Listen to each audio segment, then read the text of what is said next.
അങ്ങനെ ഇവരുടെ vacation start ചെയ്യാൻ വന്നേക്കുന്നത് ഡിവൈൻ ധ്യാന കേന്ദ്രത്തിലാണ്. ഈ ഒരാഴ്ചത്തേക്ക് ഫോണില്ലാണ്ടും ടി വി ഇല്ലാണ്ടും ഒക്കെ അവർ ഈ ഒരാഴ്ചയും ഇവിടെ ചിലവഴിക്കാൻ പോവുകയാണ്. അവരുടെ സ്വന്തം ഇഷ്ടപ്രകാരം ആഗ്രഹപ്രകാരമാണ് അവർ ധ്യാനത്തിലോട്ട് ഞങ്ങൾ കൊണ്ടാക്കിയത്. ഭയങ്കര ഹാപ്പിയാണ്. എന്തെങ്കിലും ഒരു മാറ്റം പ്രതീക്ഷിച്ചിട്ട് കൊണ്ടാണ് ഒരു ധ്യാനത്തിലോട്ട് കൊണ്ടാക്കിയത്.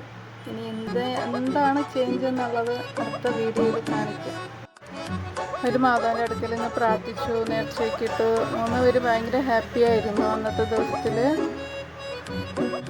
ഞങ്ങളുടെ ഉച്ചയ്ക്കായിരുന്നു എത്തിയത്. അപ്പം ലഞ്ചിൻ്റെ ടൈം ആയതുകൊണ്ട് ഞങ്ങളെല്ലാവരും കൂടെ അവിടെ നിന്ന് ലഞ്ച് കഴിച്ചു.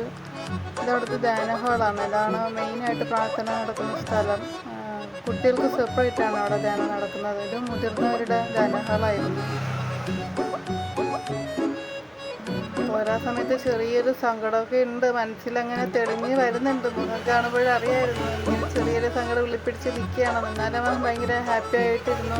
സന്തോഷത്തോടു കൂടി ഞങ്ങളെ യാത്രയാക്കി അവർ. ഞങ്ങളെ ഇഷ്ടമായെങ്കിൽ ഒന്ന് സബ്സ്ക്രൈബ് ചെയ്തേക്കണേ.